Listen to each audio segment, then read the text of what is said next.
તો ઉપાધ્યક્ષની ચૂંટણીમાં આપના સભ્યો મતદાનથી અળગા રહેશે।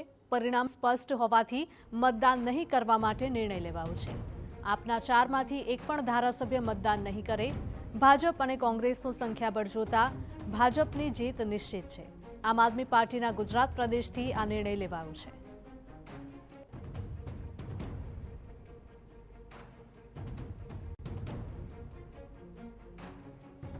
તો જોઈ શકાય છે કે ગોપાલ ઇટાલિયા પોસ્ટર લઈને ત્યાં પહોંચ્યા હતા।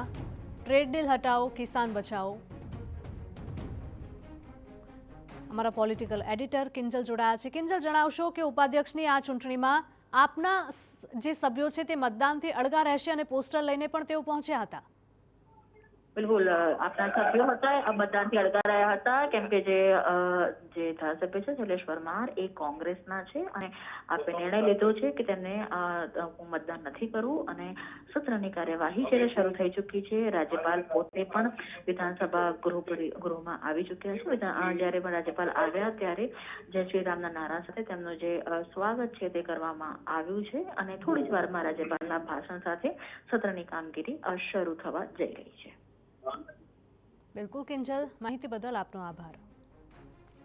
તો આપના 4માંથી એક પણ ધારાસભ્ય મતદાન નહીં કરે તેવો નિર્ણય કરવામાં આવ્યો છે। ભાજપ અને કોંગ્રેસનું સંખ્યાબળ જોતા ભાજપની જીત નિશ્ચિત છે। આમ આદમી પાર્ટીના ગુજરાત પ્રદેશથી લેવાયો છે આ નિર્ણય।